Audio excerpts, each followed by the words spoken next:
Hey, I'm Andy, and this is Prevent the Fall. I received a key to try this out, so I'm doing a Let's Play on it, so let's just dive right into this. So yeah, new game, and I'm gonna do normal. So Prevent the Fall is a role-playing game slash dungeon crawler, and there's 20 character levels as you acquire items of power and attempt to conquer dungeons, which are a mixture of handcrafted and generated content.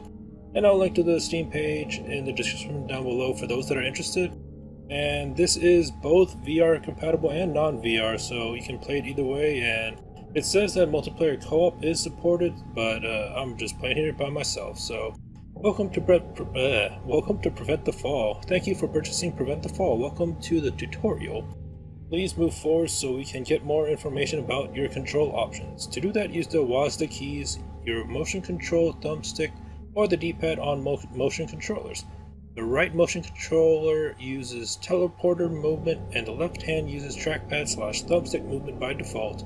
This can be changed in the interface options.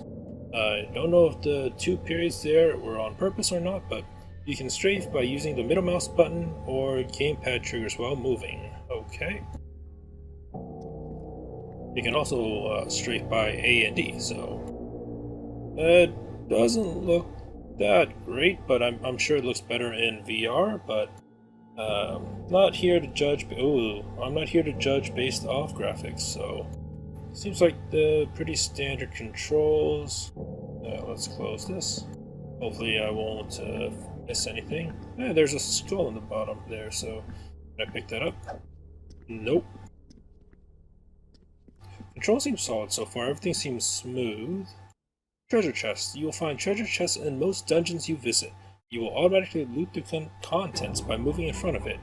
You will find some basic equipment in this chest, but you will find a wide variety of weapons and armor in other chests. The more difficult the quest, the better treasure you will find. Difficulty of quests also increase as you gain levels. Okay, so I guess that's the treasure chest. You got a sword. Okay. So loot is automatically added to your inventory if it's not full. If your inventory is full, then the item will be dropped to the ground. There are multiple weapon slots and a few armor slots available for equipment you find in dungeons. Okay, the inventory is C. Alright. And I can't equip that. Weapon switching, use Q, and then R. I get it. I see what he's doing.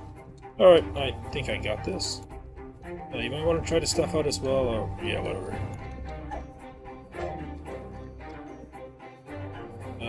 That's a tanning station, I think, but you can't. No, anyways.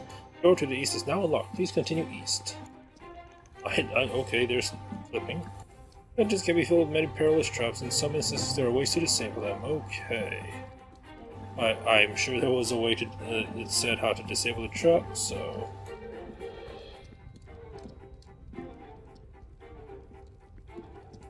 I take it those square patches are traps, but we can just disable that using the E button. Alright, abilities, I get that. Alright, some quests will require finding certain goods in dungeons. You can search barrels using... okay. So it's slowly introducing you to some parts, which is fine. Because this is the tutorial and... okay, we got combat. I think we got combat anyways. Let's search through more. We got nothing useful.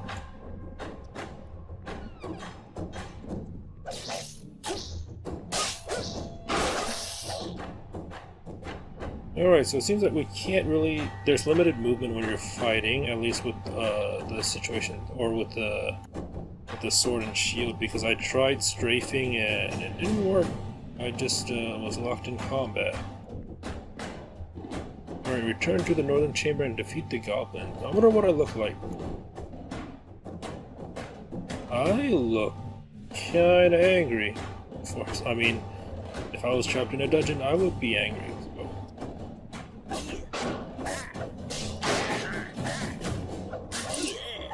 Alright, we got a Ring of Health. Tutorial is complete.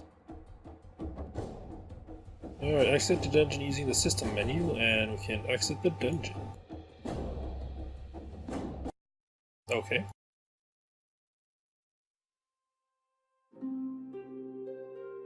Alright, I haven't seen a way to interact like that before. Usually, like, the menu is, like, on a static screen. It's not actually in part of the game as part of the, like, a 2D wall in front of the character. That's really neat. But it might get annoying in the future, I don't know. Let's see. I'm looking for adventure. We need someone to vanquish the giant spider and stone burrower soldier in a subterranean forest. I'll go take care of that. Are you going to undertake this adventure alone, or are you bringing a party? I'll handle this solo. I guess that means like host a multiplayer lobby or something like that. So that's an interesting take on. Okay, that's an interesting take on the main menu system. So exit the dungeon with Control X from the options menu, or hold the system button. Alright, I'm still pretty angry for some reason, but I think that the spikes will hurt me, so I'm not gonna touch them. Or maybe I'll just touch them anyways.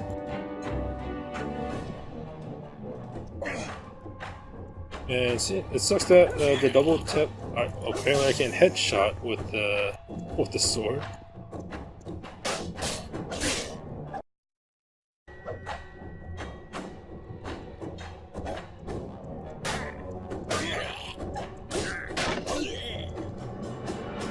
Alright, this is annoying. So, if you're running this in windowed mode, which I am. You can't see this because I just I used the game capture, but your mouse can go outside of the screen and then you can accidentally click your way out. But I think maximizing solves this issue, but we'll see. Headshot.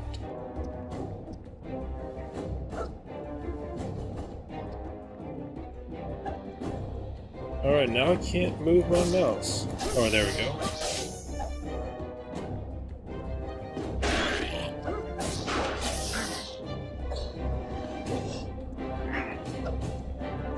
Yes, for some reason it's kind of buggy in the sense that sometimes my mouse would act like it's not in the game.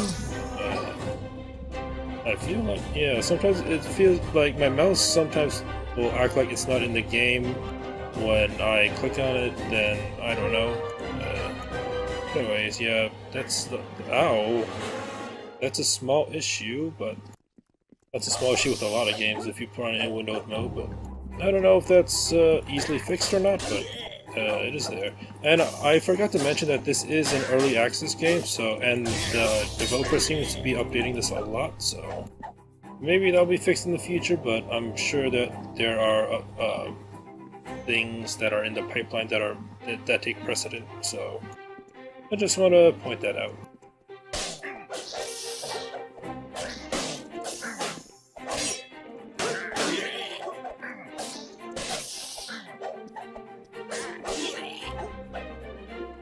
Alright, so I need to defeat the stone burrower soldier. Can I look at the... okay, so pressing M only changes the minimap.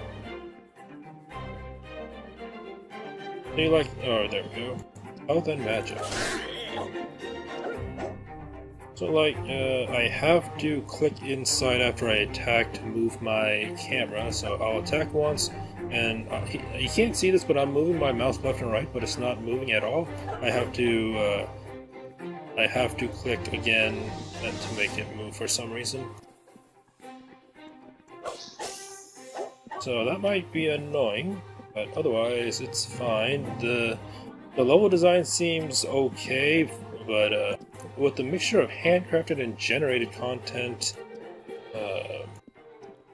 it looks like it's not the best looking layout. Like it looks all the same.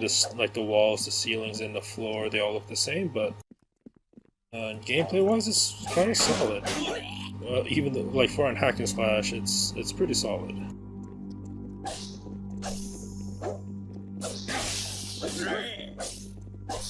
But yeah, the annoying like the most annoying thing for me is the mouse, and that I can't even move my mouse when I have to click again to move my mouse. It's, I don't know. So I need to find the Stone Burrower Soldier. Like the problem for the mouse is just maybe because I'm running two screens, or maybe I'm running in window mode. But when I started up this game originally, it was already in windowed mode originally. So I don't know. We need to find the Stone Burrower Soldier. I guess it's this way, and I went the other way. So I mean, the layout's fine. Not complaining about the layout. If it's truly generated, like randomly generated, then it's pretty cool.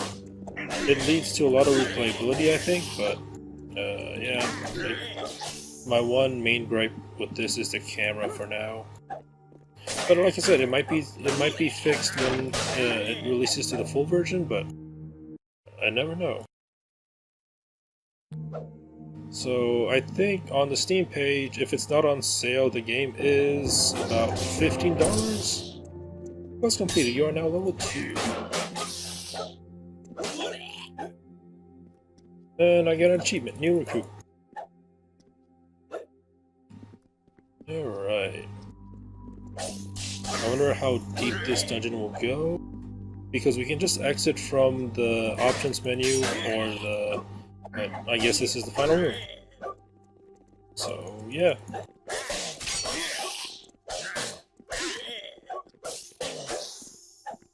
Alright, we completed, or we emptied everything out. We got keys, I guess, to the chest. Yeah, the rotating...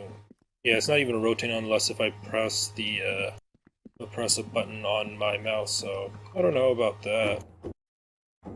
So, like, the music, the background ambience is nice, the lighting is fine, albeit a little bit, not...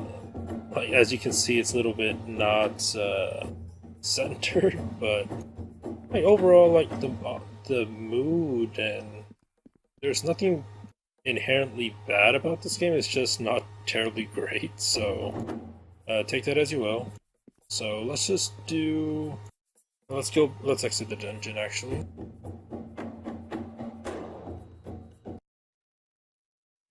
Okay, I just noticed that was weird. Yeah, you didn't notice this because, like I said, I'm running it in game capture mode in OBS, but when I loaded back into this menu here, it resized my window. So I had it full screen before, and now it switched back to a windowed mode. So that's... I don't know if that was on purpose, but okay.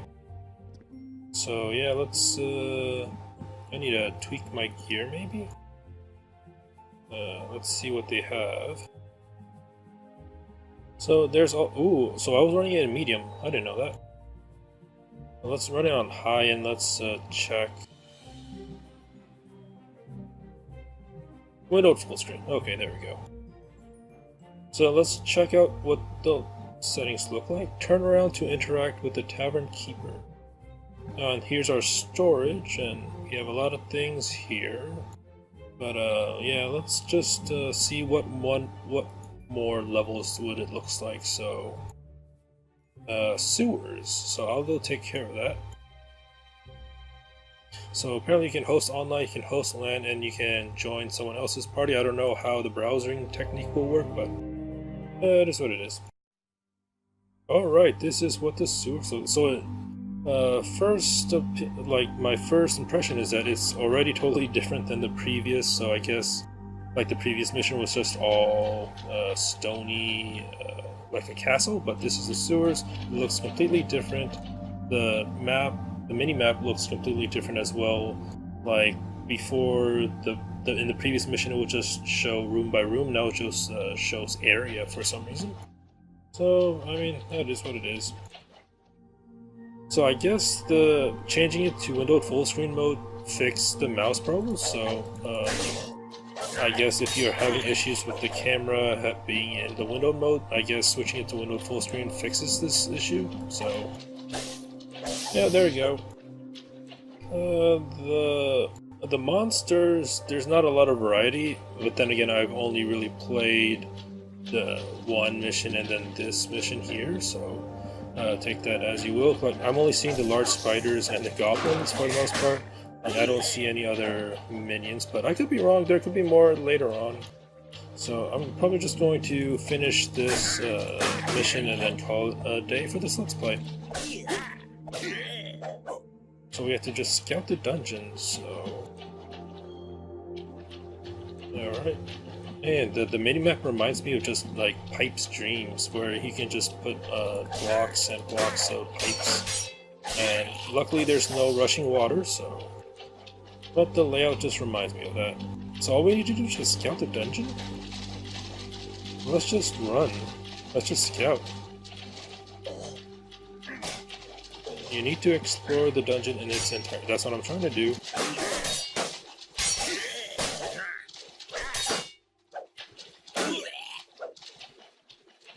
Yeah, the combat is fine. It just feels a little bit blocky. So I don't know if that is a bad thing for, like, I'm fine with blocky combat. It's not a game breaker, but I can see, like, it's not as fluid as I would like it to be. So that's probably like a positive, and oh, that's like more of a medium. It's not really a negative because I can live with blocky. Oh, I also keep slowing down because of the rims for the sewers, so that's gonna get annoying.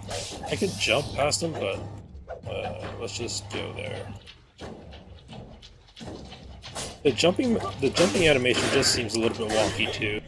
Like there's I can see positives in this game, but there's also some negatives, like the repetitive monsters, like the lack of variety. But then, like I said, I've only played 2 missions, and the jump animation isn't really an animation at all. You're just floating upwards and going, keeping the same animation as if you were running. So, like that's the jump animation. That's not really good, but.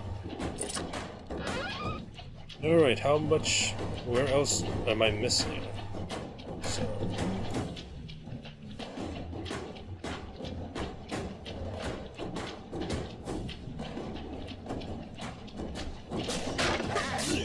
do I just have to kill all monsters?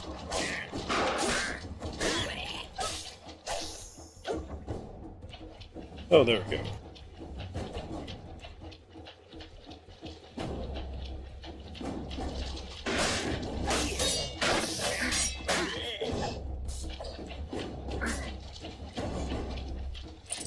Okay, well, we completed this somehow, but you know, we didn't even search through all of the sewers yet, so maybe that's a bug? Not sure, but apparently it gave us completion.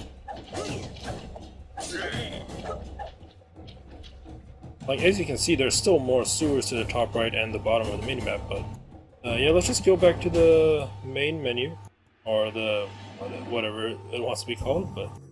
So yeah, my overall thoughts, it's not a bad game. It's just not a good game either. It's just a game. I'll wait for it until, like, if it's on sale to try it out. But it's still in early access, so there's probably room for improvement. I really like how they do the menu in this room here. Like, I haven't seen something like this before. I've usually seen menus like displayed out like this as a main menu, but nothing like this where it's like part of the room. But yeah, this has been Prevent the Fall. Like I said, I received a key to try this out, give my thoughts about it, and my thoughts is that it's a pretty average game. Like I'll probably play it again once there's more updates, but as it is right now, the monsters just seem repetitive. I like the generated levels, like they're not the best, but they do what they're supposed to do, so... And, like, the combat is blocky, but it's not super bad. It could be better, but it's not, like, terrible or anything. And aside from that, the jumping animation just seems a little bit wonky, and yeah, overall this is an average game, so... it's $15 on Steam, and I'll link to it in the description down below for those that are interested. And yeah, this has been Prevent the Fall. Thank you for watching, and have a nice day.